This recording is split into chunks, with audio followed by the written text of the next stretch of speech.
சுஜாதா அவர்கள் எழுதிய சிறுகதை குந்தவையின் காதல். ஒரு சரித்திர சம்பவத்தை அஸ்திவாரமாக வச்சுக்கிட்டு நமக்கு ஒரு விளையாட்டு காட்டியிருக்கிறாரு பாருங்க. முடிவில் அப்படி ஒரு நான் இப்போ அதை சொல்ல மாட்டேன், நீங்களே கேட்டு ரசியுங்கள். சப்ஸ்கிரைப் பண்ணிட்டு வாங்க, போகலாம். குந்தவையின் காதல். ராஜேந்திரன் வீர சோழ நெடுஞ்சாலையை கடந்து திரிபுவன மாதேவியார் அங்காடி தெருவில் வந்தபோது இருட்ட துவங்கி விளக்கு பொருத்தி கொண்டிருந்தவர்கள் இளவரசரை பார்த்ததும் பயந்து தத்தம் காரியங்களில் ஸ்தம்பித்தனர். உடன் குதிரையில் வந்த திரு மெய்காப்பாளனிடம், என்ன எல்லாரும் இப்படி பார்க்கிறார்கள் என்றான். ரட்டப்பாடி போரை பற்றி பல வதந்திகள். என்னவாம்? சேதம் அதிகமாம். தோணூர் வரை சென்று முழுவதையும் நாசம் செய்து பெண்கள், பிராமணர்கள், குழந்தைகள் எல்லாரையும் போதும் நிறுத்து, நான் வென்றேன், அவ்வளவுதான். நீங்கள் செய்யவில்லை, உங்களுடன் வந்திருந்த குஞ்சிர மல்லர்களும் கைக்கோளர்களும் மிக மூர்க்கத்தனமாக நடந்து கொண்டார்களாம். அப்படித்தான் பேசிக்கொள்ளுகிறார்கள். ஒரு போரில் இதெல்லாம் இயற்கையே. தந்தையார் இதற்குத்தான் அழைத்திருக்கிறாரோ? இருக்கலாம். அங்காடி தெருவிலிருந்து குந்தவை அகத்துக்கு திரும்புகையில் ஒரு சாளரத்தின் திரை விலகி ஒரு பெண் ராஜேந்திரனை கண்கொட்டாமல் பார்த்தாள். என்ன பார்க்கிறாய்? நெற்றி கண் காணாத மற்றொரு காமவேள் என்பது இவனுக்கும் பொருந்தும். இப்பொழுதே 2 மனைவியர் என்றாள் அவள் தோழி. அரண்மனைக்குள் பலர் ராஜேந்திரனை பார்த்ததும் அடங்கி ஒடுங்கி நடந்தனர். அதிகம் தலைகிறார்கள். எவரையும் நம்பக்கூடாது. போரில் கைப்பற்றப்பட்டவர்களை வேலைக்கு அமர்த்துவதில் எனக்கு விருப்பமே கிடையாது. எல்லாம் தந்தையாரின் பிடிவாதம். சுற்றிலும் பார்த்து தனி சேவகங்களின் எண்ணிக்கையே எத்தனை இருக்கும்? 18 இளவரசே. அனைவரும் சோம்பி திரிவோர். இது என்ன பாட்டும் கூத்தும்? ராஜேந்திரன் பிரதான அரங்கில் நுழைய அனைவரும் சொல்லி வைத்தார் போல எழுந்து பாட்டு பாடி ஆட ஆரம்பித்தார்கள். ராஜேந்திரன் போதும் என்று கையை காட்ட அனைவரும் சிலை போல் உறைந்தார்கள். பாதி நடனத்தில் நிறுத்தியிருந்த ஒரு பெண்ணிடம் போய், பெண்ணே, உன் பெயர் என்ன? அருண்மொழி இளவரசே. 6000 பெண்களில் ஒருத்தி என்றான் திருமை. அவள் கன்னத்தில் தன் விரல் நகத்தால் நிரடி, அருண்மொழி, நல்ல பெயர். எனக்கு பெண் பிறந்தால் உன் பெயர் வைக்கிறேன். திருமை அவளுக்கு ஒரு மோதிரம் கழற்றி கொடுத்து, போ போ என்றான். ஓய் தனி சேவகரே, உன் பெயர் என்ன என்றான். அவர் மீசையை நீவி விட்டு கொண்டு குறுகி இளவரசரிடம் வந்து, கோதண்டராம உடையார். உள்ளே இருக்கிறாரா ராஜராஜ சக்கரவர்த்தி? சுருக்கமாக சொன்னால் உன் தந்தை என்று திறந்த கதவிலிருந்து வெளிப்பட்டு ராஜராஜ சோழர் தன் மகனிடம் வந்தார். வணக்கம் தந்தையே. சக்கரவர்த்தி அவனை அணைத்து கொண்டு, வா மதுராந்தகா, உன்னுடன் முக்கியமான ஒரு விஷயம் பேச வேண்டும். அதற்கு முன் என்னை மதுராந்தகன் என்று அழைப்பதை நிறுத்த கோருகிறேன். ஏன், பிடிக்கவில்லையா? உங்களுக்கு வேண்டுமெனில் உங்கள் சிறிய தந்தையின் பால் அன்பிருக்கலாம், எனக்கில்லை. பெரியவர் சிரித்து, எப்பொழுதும் எதிர்ப்புத்தான் உனக்கு. ரட்டபாடியில் அதிகம் சேதமாமே, அதை கேட்கத்தான் என்னை அழைத்தீர்களா தந்தையே? அதையும் கேட்கத்தான் மகனே. போரில் சேதம் மிக குறைந்த அளவு இருக்க வேண்டும். வெற்றி ஒரு கள் வெறி போல. தலைக்கு ஏறிவிட்டால் எது செய்கிறோம் என்பதை மறந்து போய்விடுவாய். சத்தியாசிரயன் இப்போதே தன்னை திகுளமாரி என்று பட்டமேற்று கொண்டு விட்டான். புரியவில்லை. திகுளமாரி என்றால் தமிழர் கொல்லி. எனக்கும் ஏதாவது பட்டப்பெயர் கொடுங்களேன், சாளுக்கிய மாறி என்று போய் கவனிக்கிறேன். நீ திரும்ப வந்ததும் அவன் தோணூர் வரை வந்து இழந்ததை கைப்பற்றி விட்டது என்னவோ நிஜம். இப்ப சொல்லுங்கள், திரும்ப போய் பறித்து விடுகிறேன். வளநாடு மண்டலங்களாக பிரித்து சோழ அரசை நிலைநாட்ட சமயம் போதவில்லை. எப்பொழுது வேண்டுமானாலும் அதை பற்ற முடியும் என்னால். சேதங்கள்? ராஜேந்திரன் அலுத்து கொண்டான். தந்தையே, சேதங்கள் ஒரு போரில் தவிர்க்க முடியாதவை. ஒரு அளவுக்கு வெறியையும் உணர்ச்சி வசப்பட்ட காரியங்களையும் தவிர்க்கவே முடியாது. ஊரை விட்டு வேரை விட்டு வெகு தூரம் வந்தார்கள். இயலாது வந்தவர்கள் வெற்றியை கொண்டாடுவதில் தப்பில்லை. உங்கள் வெற்றி விழாக்களையே எண்ணி பார்த்தால் தெரியுமே. தப்பில்லைதான். இருந்தும் பெண்களை விட்டு வைக்க வேண்டியது வெற்றி வாகை நேரத்தில் முக்கியமாகிறது இல்லையா? கூடிய வரைதான் முயலும் தந்தையே. போருடன் தொடர்பில்லாதவர்களை கொல்வதில் எனக்கு சம்மதமே இல்லை ராஜேந்திரா. அதை சொல்லவா அழைத்தீர்கள் என்றான் அலுப்புடன் ராஜேந்திரன். இந்த பேச்சு உனக்கு பிடிக்கவில்லை என்பது தெரிகிறது. நான் அழைத்தது குந்தவையை பற்றி பேச. எந்த குந்தவை? உங்கள் சகோதரியா என் சகோதரியா? உன் சகோதரி, என் மகள். என்ன அவளுக்கு? கவிதை எழுதுகிறாளா? அந்த கெட்ட பழக்கத்தை நிறுத்திவிட்டாள் என்று நினைத்தேன். பழையாறைக்கு போய் அவளை சம்மதிக்கச் செய்ய வேண்டும். எதற்கு? விமலாதித்தனை திருமணம் செய்து கொள்ள. ராஜேந்திரன் ஆச்சரியத்துடன் தந்தையை பார்த்தான். விமலாதித்தன்? கீழை சாளுக்கியன்? ஆமாம். தந்தையே, என்ன இது? என் தங்கை சாளுக்கிய வம்சத்தில் போவதா? சாளுக்கியர்கள் நம் எதிரிகள் தந்தையே. மேலை சாளுக்கியர்கள் தான் நம் எதிரிகள். மேலோ கீழோ எல்லா சாளுக்கியர்களையும் கொல்ல வேண்டும் என்று சிறு வயதிலிருந்தே எனக்கு போதிக்கப்பட்டிருக்கிறது தந்தையே. போதனையில் ஒரு திருத்தம். கீழே சாளுக்கியர்கள் நம் எதிரிகள் இல்லை. திருவையாற்றில் தஞ்சம் கொடுத்துள்ளேன். கலிங்கத்தின் மேல் மறுபடி படையெடுக்க வேண்டுமா? ஆமாம். அதனால்தான் இந்த திருமண ஏற்பாடு. வீணாக அவர்களுக்கு தொடர்ந்து உதவி செய்து கொண்டிருக்க இணக்கமில்லை எனக்கு. விமலாதித்தனுக்கு குந்தவையை கொடுத்துவிட்டால் நம் போர் முயற்சிகளுக்கு ஒரு காரணம் கிடைத்து விடுகிறது. சோழ விசுவாசம் வடக்கே பரவுகிறது. ராஜேந்திரன் அலுப்புடன் இப்போது என்ன என்றான். குந்தவையை திருமணத்துக்கு ஒப்புக்கொள்ள வைக்க வேண்டும். நீ சொன்னால் கேட்பாள். ஒப்புக்கொள்ளவே மாட்டாள். ஏன்? யாரையாவது காதலிக்கிறாளா? இது காதல் விவகாரம் இல்லை தந்தையே. குந்தவை ஒரு சிந்திக்கும் சுதந்திர பெண். அவளை கேட்காமல் நாம் எவ்வாறு தீர்மானிக்கப் போகும்? கேட்டுப்பார். மறுத்தால் ஒரு நாள் தாழ்த்தி மறுபடியும் கேள். சம்மதிக்கவில்லை எனில் பட்டினி போடு. சம்மதிக்கவை. தந்தையே, இது என்ன விந்தை? எதற்காக விமலாதித்தனை அவள் திருமணம் செய்து கொள்ள வேண்டும்? வாக்கு கொடுத்திருக்கிறேன். யாருக்கு? அவள் அண்ணன் சக்திவர்மனுக்கு. எல்லாரும் திருவையாற்றில் வீற்றிருக்கிறார்கள். சக்திவர்மன், விமலாதித்தன், அவர்கள் தாய். வீண் சோறு. சக்திவர்மன் முழுவதும் பட்டத்துக்கு வந்ததும் நமக்குத்தான் உதவப் போகிறான். இதற்குத்தான் வீண் சோறு. மேலும் வாக்களித்தேன். என்ன வாக்கு? தம்பிக்கு மகளை கொடுக்கிறேன் என்றா? இல்லை, அவனை வேங்கி நாட்டிற்கு வேந்தனாக முடிசூட்டுவேன் என்று. புரியவில்லை. அதற்கும் விமலாதித்தனுக்கும்? ராஜேந்திரா, நீ இன்னமும் அரண்மனை சதிகள் பழகவில்லை. சக்திவர்மனுக்கு பிறகு அவன் தம்பிதான் வேங்கி நாட்டுக்கு அரசன். அப்படி யார் சொன்னது? அது நான் தீர்மானித்தது. இப்படி சுற்றி வளைப்பதை விட அந்த சக்திவர்மனுக்கே குந்தவையை கொடுக்கலாமே. சக்திவர்மன் இதுவரை 2 திருமணங்கள் ஆனவன். ராஜேந்திரன் சிரித்து, இது யார் பேசுவது? சோழ மாதேவி, திரைலோக்கிய மாதேவி, பஞ்சவன் மாதேவி, அபிமானவல்லி, மீனவன் மாதேவி, அப்புறம் என்ன? எனக்கே கணக்கில் வைத்து கொள்ள முடியாத மனைவிமார்கள் கொண்ட தாங்களா பேசுவது? பெரியவர் தன் மீசையை நீவி விட்டு கொண்டு, ராஜேந்திரா, பட்டத்துக்கு வருமுன் மற்றொரு அறிவுரை. சோழ சக்கரவர்த்திகள் வேறு, சிற்றரசர்கள் வேறு. நம் நடைமுறைகள் வேறு. திருமணம் ஒரு பயனுள்ள அரசியல் திறன். உன் தங்கையை விமலாதித்தனுக்கு கொடுப்பதில் நம் மண்டலத்துக்கு பல்வேறு நற்பயன்கள் உள்ளன. வடக்கே ஒரு விசுவாசி வேண்டும். வேங்கி, கலிங்கம் எல்லாவற்றையும் இங்கிருந்து கவனித்துக் கொள்வது மிக அரிதாக இருக்கிறது. நம் வம்சம் பரவ இந்த முறையை ஏற்கத்தான் வேண்டும். குந்தவையை கேட்டு பார்த்தீர்களா? இன்னும் இல்லை. நீதான் கேட்டு சம்மதிக்க வைக்க வேண்டும்.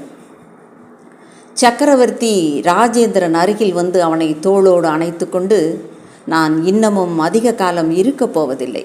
உனக்கு இளவரசு பட்டம் கட்டியாயிற்று. என் இதயமெல்லாம் ஒரே ஒரு ஆசை. சோழ மண்டலம் வளநாடு கலிங்கத்தில் இருந்து பரவி இடைத்துறை நாடு வனவாசி என்று ராஜேந்திரன் குறுக்கிட்டு, தந்தையே, வேண்டிய அளவு போராட நான் தயார். ராஜேந்திரா, சில நாடுகளை போரிட்டு கைப்பற்றி கொள்ள வேண்டும். சிலவற்றை பெண் கொடுத்து கொள்ள வேண்டும். போ, குந்தவையை போய் பார். ராஜேந்திரன் அரண்மனையை விட்டு வெளியே வந்தபோது திருமெய் காப்பாளனிடம், முன்னுற்று வா, காலையில் பழையாறைக்கு போக வேண்டும் என்றான். உத்தரவு இளவரசே. குந்தவை அங்கேதான் இருக்கிறாளா? ஆமாம் இளவரசே. கடிகை மாராயனை கூப்பிடு. காலை பயணப்பட வேண்டியிருக்கும். அதிக நாட்கள் வேண்டாம்.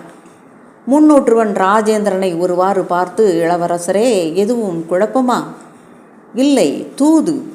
அப்படியா? பெரியவர் பெரிய திட்டம் போட்டிருக்கிறார். அதற்கு ஒரு பகடைக்காய் என் தங்கை. யார்? குந்தவையாரா?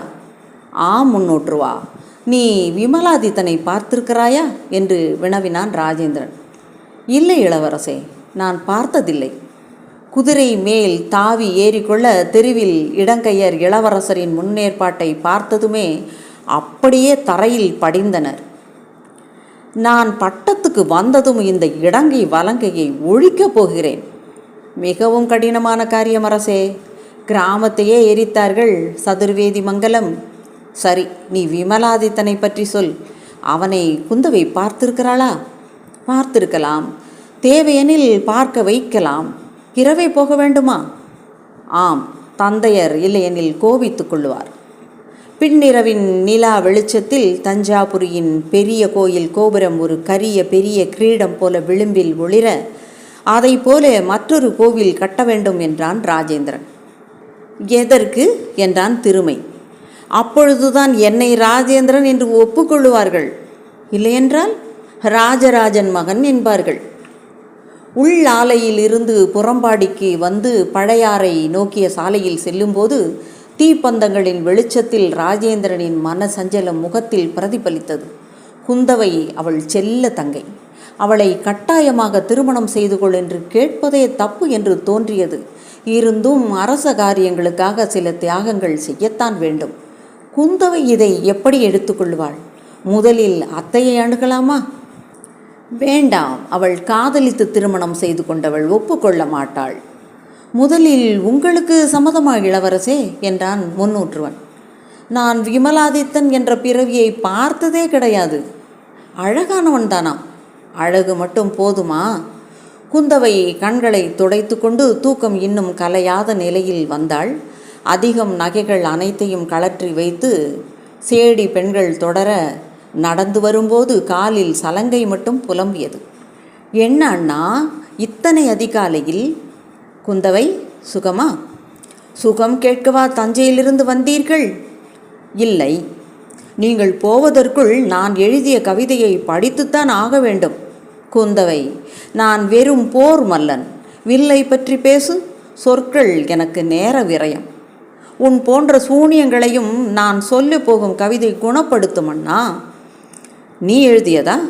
இல்லை, மற்றொருவர் என்று கண் சிமிட்டினாள்.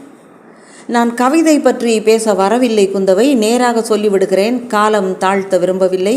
தந்தையார் உனக்கு மணம் முடிக்க விரும்புகிறார். குந்தவையின் இனிய புன்னகை சட்டென்று உறைந்தது. மணமா? எனக்கா? ஆம் என்று அவள் நேர் பார்வையை தவிர்த்தான். யாருடன்? விமலாதித்தன், கீழை சாளுக்கிய இளவரசன். அண்ணா, என்னை கேட்காமல் தீர்மானித்தீர்களா? சோழ வம்சத்தில் பெண்களை கேட்கும் வழக்கம் இல்லை குந்தவை. அத்தை? அத்தை விதிவிலக்கு. நானும் அத்தையைப் போல யாரையாவது காதலிக்கிறாயா? சொல், தலையை சீவி விடுகிறேன். அண்ணா, என்ன இது? நான் என்ன பகடைக்காயா? ஏறக்குறைய அப்படித்தான். முடியாது. ஏய், யாரங்கே? கையை தட்டினாள். இளவரசி என்று பணிவுடன் ஒரு பெண் வர, அத்தையை கூப்பிடு. குந்தவை, அத்தையை கூப்பிட்டு குழப்பாதே. நமக்குள் பேசிக்கொள்ளலாம். சொல், உனக்கு விருப்பமில்லை, அப்படித்தானே? ஆமாம், எனக்கு விருப்பமில்லை. யாரை மணம் செய்ய விருப்பம்? தமிழ் புலவர் யாராவதா? இல்லை, எனக்கு தமிழ் மேல்தான் காதல். திருவிசைப்பா என்று ஒரு புலவர் தஞ்சையில் பாடிக்கொண்டிருக்கிறாரே, கேட்டாயா? எனக்கு நேரமில்லை குந்தவை. உனக்கு விமலாதித்தனை மணம் செய்து கொள்ள சம்மதமா இல்லையா? இல்லை, இல்லை, முடியாது. நான் ஒன்று உங்கள் அரசியல் விளையாட்டின் பாவை இல்லை. குந்தவை, தந்தையின் சொல்லை மீறுகிறாயா? அண்ணா, நீங்கள் உண்மையாகவே என்னை கட்டாயப்படுத்த விரும்புகிறீர்கள். அவ்வளவுதானா உங்கள் பாசம்? ராஜேந்திரன் அவள் கரிய கண்களில் கண்ணீர் கரையிட அதை துடைத்தான். சொல்லுங்கள் அண்ணா என்றாள். என்னத்தை சொல்லுவேன் குந்தவை? சில திருமணங்கள் தேவைப்படுகின்றன. நானே இரண்டாம் திருமணம் எதற்கு செய்து கொண்டேன்? முக்கோ கிழானடிகள் என்ற பெயர் கொண்ட பெண்ணை உன் அண்ணன் மணந்து கொள்வான் என்று நீ எதிர்பார்த்திருந்திருப்பாயா? எல்லாம் அரசியல்தான். உங்களுக்கு அரசியல் தேவை, இதில் எங்களை பழி வாங்காதீர்கள். இப்பொழுது என்ன சொல்லுகிறாய்? விமலாதித்தனை மணக்க மாட்டாயா? அந்த மனிதர் யார் என்றே தெரியாதே அண்ணா. ஆள் கருப்பா சிவப்பா என்றே.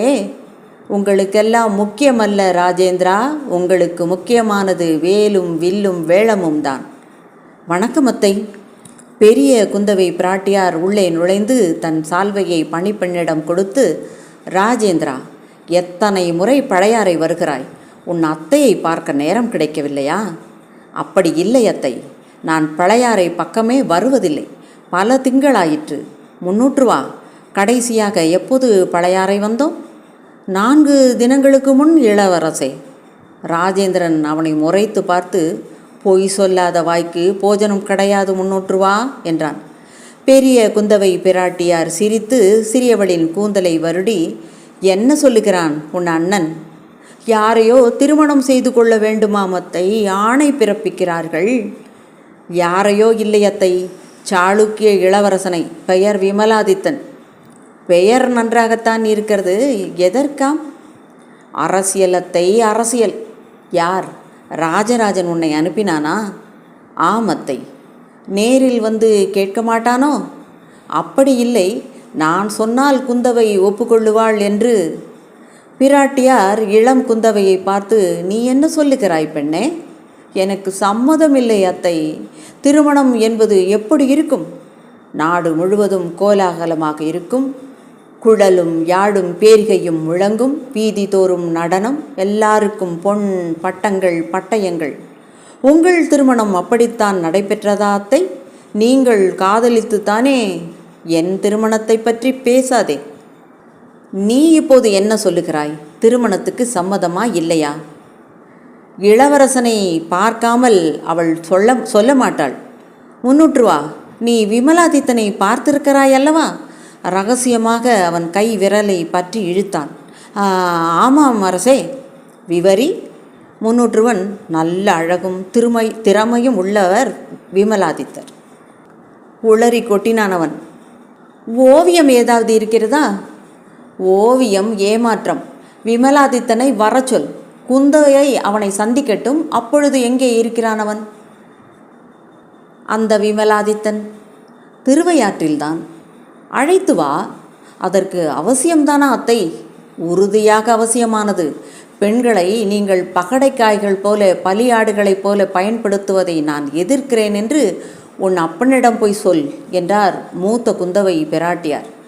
அப்படியெனில் விமலாதித்தனை வரவழைத்தே ஆக வேண்டும். இல்லையேல் திருமணத்திற்கு சம்மதம் இல்லை. இளையவளே, நீ என்ன சொல்லுகிறாய் தங்காய்? எனக்கு எதுவும் சொல்ல தெரியவில்லை அண்ணா. குந்தவை, எதற்கும் என்னை கேட்காமல் ஒப்புக்கொள்ளாதே. திருமணத்தில் புதிய உடைகளெல்லாம் அணியலாம் குந்தவை என்றான். பெண்ணே, புதிய உடைகள் திருமணம் இல்லாமலே அணிந்து கொள்ளலாம். பெண்களுக்கு சோழ நாட்டில் அதிக சுதந்திரம். என்ன சொன்னாய்? ஒன்றுமில்லை அத்தை. கலிங்க நாட்டில் ஒரு படையெடுப்புக்கு போகும்படி தந்தையார் எனக்கு பணித்திருந்தார். அங்கொரு குலிதவேந்தன் இருக்கிறான். அவன் பெயரும் விமலாதித்தன். குழப்பாதே. நீ பெண் கொடுக்கப் போகிறாயா, இல்லை போரிடப் போகிறாயா? குந்தவைக்கு பார்த்திருப்பது மற்றொரு விமலாதித்தன், கீழை சாளுக்கிய மன்னன். அது எந்த விமலாதித்தனாக இருந்தாலும் சரி, குந்தவை அவனை பார்த்தே ஆக வேண்டும். அதற்கு பிறகுதான் மேற்கொண்டு பேச்சு. ராஜேந்திரன் முகத்தை வருடி கொண்டு, அப்படியா என்று அறையை விட்டு வெளியே வந்தான். நீராட வேண்டும், களைப்பாக இருக்கிறது. முன்னூற்று வா. முதலில் அந்த திருவையாற்றுக்கு செய்தி சொல், அவன் வரட்டும். சிக்கல். விமலாதித்தனை பெரிய பிராட்டியாருக்கு பிடிக்கவில்லை என்றால் சிக்கலாக்கி விடாதா? அந்த சிக்கலை அப்போது எதிர்கொள்ளலாம். அவர்கள் போனதும் பெரிய குந்தவை பிராட்டியார், சோழ பரம்பரையில் பெண் எடுப்பவன் வந்தே ஆக வேண்டும். குந்தவை, கவலைப்படாதே. அவனை வரவழைத்து அவனை பார்த்து உனக்கு பிடித்திருந்தால்தான் திருமணம் என்றார். குந்தவை பெரிய பிராட்டியை அணைத்து கொண்டு, அத்தை, நீங்கள் எனக்கு தெய்வம் போல. இந்த ஆண்களை ஒரு அளவுக்கு கட்டுப்படுத்தி வைத்திருத்தல் வேண்டும். இல்லையேல் இப்படி விருப்பப்படி செய்து கொண்டேதான் இருப்பார்கள். அத்தை, நான் இப்போது என்ன செய்ய வேண்டும்? ஒரு கட்டாயமும் இல்லை. அவன் வந்ததும் பார். பிடித்திருந்தால் சம்மதம் சொல், இல்லையேல் முடியாது என்று சொல்லிவிடு. பெண்ணே, உன் உரிமைகளை அறிந்து கொள். அத்தை என்று அணைத்த தன் மருமகளை குந்தவை பிராட்டியார் உச்சி மோந்தார். அத்தை, உங்களிடம் ஒன்று சொல்ல வேண்டும் என்ற அவள் கன்னத்தை வருடி கொடுத்தாள். பெண்ணே, யாரையேனும் காதல் செய்து அவனை விரும்புகிறாயா? இப்போதே சொல். இல்லை அத்தை, அப்படி ஒருவரும் இல்லை. உன் பேச்சில் ஒரு தயக்கம் இருக்கிறது. அச்சப்படாதே, சொல். ஒரு பெண்ணை பெண்ணால் தான் புரிந்து கொள்ள முடியும். வந்து ஒரு முறை ஏதோ ஒரு விழாவில் தான் ஒரு முறை அவரை பார்த்தேன். யாரது? பெயர் என்ன? தெரியாது. என்ன விழா? அதுவும் தெரியாது. பின் என்னதான் தெரியும்? அந்த முகம் மட்டும் தெரியும். குந்தவை பிராட்டியார் சிரித்து, நன்றுதான்.